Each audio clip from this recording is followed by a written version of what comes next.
The Waxwork by A.M.Burrage and read by Chris Halton. It was closing time at Marriner's Waxworks. The last few visitors came out in twos and threes through the big glass doors, but Mr. Marriner, the boss, sat in his office talking to a caller, Raymond Hewson. Hewson was a thin man, carefully but poorly dressed. He spoke well but seemed to be losing his fight to do well in the world. Marriner began to speak in answer to a question from his visitor. "Please don't think that what you're asking for is anything new," he said. "A lot of people ask to stay the night in our murderer's room. We always say no because it does nothing for us.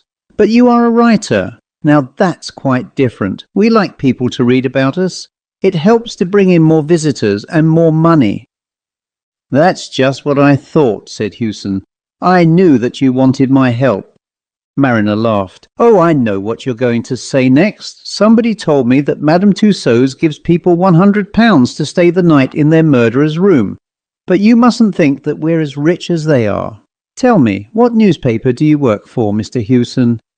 "Oh, I work for any newspaper that takes what I write," said Hewson carefully.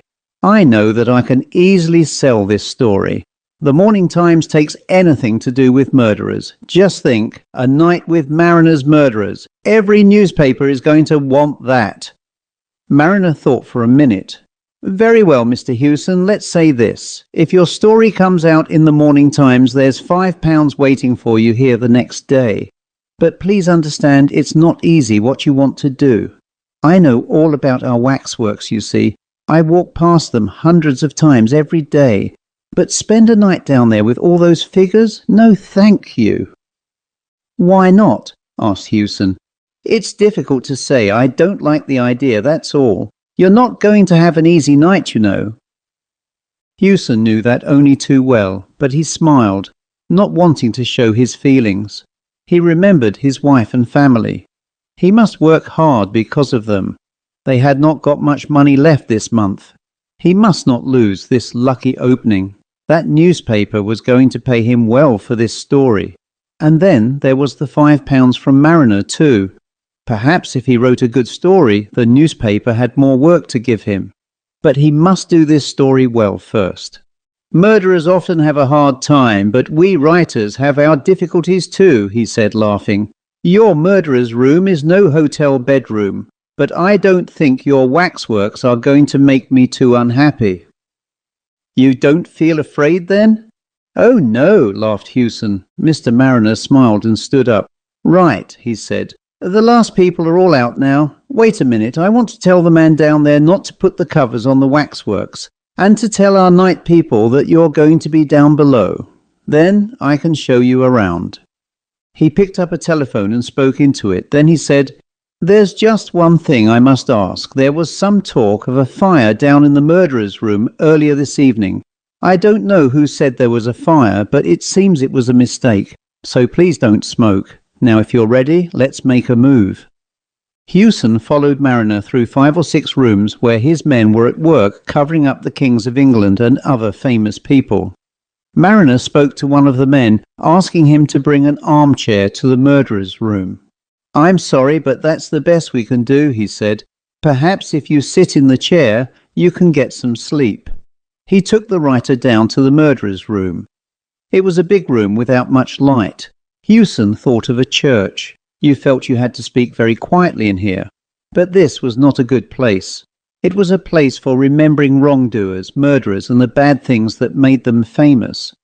The waxwork figures stood on small stands with numbers at their feet. He knew some of the figures, but not others. There stood Thurtle, the murderer of Weir. Over there was little Lefroy, a killer hungry for money. 5 yards away sat Mrs. Thompson, known for her unusual lovers. Brown and Kennedy, the 2 newest figures, stood next to Mrs. Dyer and Patrick Mahon.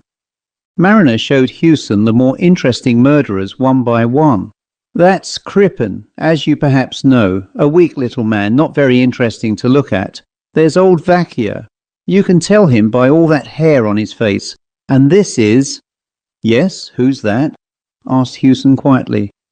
"Oh, he's the best figure in our show. Of all these people, he's the only one living today." Hewson looked at the waxwork closely, a small thin figure only 5 feet tall. It had a little moustache, big glasses, and an unusual coat. It was easy to see that he was French. Without knowing why, he felt suddenly afraid of that smiling face. He moved back from the figure, finding it difficult to look at it again. "But who is he?" he asked. "That," said Marriner, "is Dr. Bourdette." Hewson didn't know the name. Marriner smiled. "If you're French, you remember it well," he said. "For years all Paris was in fear of this little man. He worked as a doctor by day, but at night he cut people's throats. He killed just because he liked killing, and always in the same way. After his first murder, the police found some important letters. They know all about him now, and if only they can catch him. But our friend here is too clever for them. He knew the police were after him. They soon lost him. They're looking for him now all over Europe. They think he's dead, but they can't find the body. Last year there were 1 or 2 more murders, but the police believe that another person is now doing the killing in his place. It's interesting how every well-known murderer has his followers, isn't it?" Hewson felt fear run through his body. "I don't like him much," he said. "Just look at those eyes. You find that his eyes eat into you. That's how he did it, you know. He could send people to sleep just with his eyes. In these killings, the murdered person never seemed to fight back. He's too small to kill anybody if they're not sleeping." "I thought I saw him move just now," said Hewson, trying not to show his fear. Marriner smiled. "You're going to think that you see many things before the night is over. We're not going to shut you in down here. When you feel it's time to stop, come up again. There are watchmen in the building, so don't be afraid you hear them moving about. I'm sorry that I can't give you any more light. We like to have the room dark, you understand. Now come back to my office and have a strong drink before starting the night's work." The night watchman brought the armchair for Hewson. He tried to make him laugh. "Where do I put it, sir?" he asked. "Just here. Then you can talk to Dr. Crippen when you get tired of doing nothing. Or there's old Mrs. Dyer over there making eyes at you. She usually likes to have a man to talk to. Just tell me where, sir." Hewson smiled. The man's words made him feel happier. Tonight's work didn't seem quite so difficult. "I can choose a place for it, thank you," he said. "Well, good night, sir. I'm on the floor above if you want me. Don't let any of these figures come up behind you and put their cold hands around your throat. And look out for that old Mrs. Dyer. I think she finds you interesting." Hewson laughed and said good night to the man. After some thought, he put the armchair with its back to Dr. Bourdette. He couldn't say why, but Bourdette was much worse to look at than the other figures. He felt quite happy as he put the chair in its place. But as the watchman's feet died away, he thought of the long night in front of him. Weak light lit the lines of figures. They seemed near to being living people. The big, dark room was very quiet. Hewson wanted to hear the usual sounds of people talking and moving about, but there was nothing. Not a movement, not a sound. "I feel I'm on the floor of the sea," he thought. "I must remember to put that into my story." He looked without much interest at the unmoving figures all around him, but before long he felt those eyes again, the hard eyes of Bourdette looking at him from behind. He wanted more and more to turn round and look at the figure. "This is all wrong," he thought. "If I turn round now, it only shows that I'm afraid." And then he heard another person speaking inside his head. "It's just because you are afraid that you can't turn round and look." These different thoughts seemed to be fighting inside him. Finally, Hewson turned his chair a little and looked behind him. Of the many figures standing there, the figure of the little doctor seemed the most important. Perhaps this was because a stronger light came down on the place where he stood. Hewson looked at the face so cleverly made in wax. His eyes met the figure's eyes. He quickly turned away. "He's only a waxwork, the same as the others," Hewson said quietly. They were only waxworks, yes, but waxworks do not move. He didn't see any of them moving, but he did think that now the figures in front of him seemed to be standing a little differently. Crippen was one. Was his body turned a little more to the left? Or, he thought, perhaps my chair isn't quite in the same place after turning around. Hewson stopped looking. He took out a little book and wrote a line or two. Everything quiet. Feel I'm on the floor of the sea. Bourdette trying to send me to sleep with his eyes. Figures seem to move when you're not watching. He closed the book and quickly looked to his right.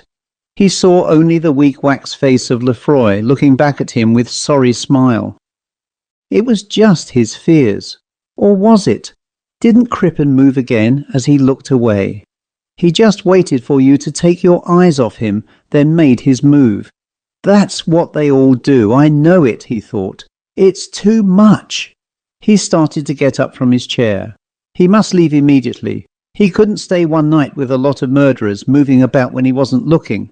Hewson sat down again. He must not be so jumpy. They were only waxworks, so there was nothing to fear. But why then did he feel so afraid, always thinking that they played games with him? He turned round again quickly and met Bourdette's hard eyes. Then suddenly he turned back to look. Crippen. Ha! He nearly caught Crippen moving that time. Be careful, Crippen, and all you others, he said. If I do catch you moving, I'm going to break your arms and legs off. Do you hear? I can leave now, he thought.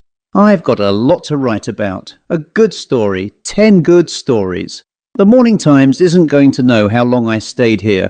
They aren't interested. But the Watchman is going to laugh if he sees me leaving so early.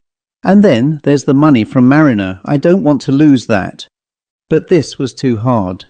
It was bad that the waxworks moved behind your back. But it was worse that they could breathe. Or was it just his breathing seeming to come from far away? These figures seemed to be doing what children do in a lesson. Talking, laughing and playing when the person giving the lesson turns his back. There I go again, he thought. I must think about other things. I'm Raymond Hewson. I live and breathe. These figures round me aren't living. They can't move and speak as I can. They're only made of wax. They just stand there for old ladies and little boys to look at. He began to feel better again. He tried to remember a good story a friend told him last week. He remembered some of it, but not all. He had the feeling that Bourdette's eyes were on him again. He must have a look. He half turned and then pulled his chair right around. Now they were face to face.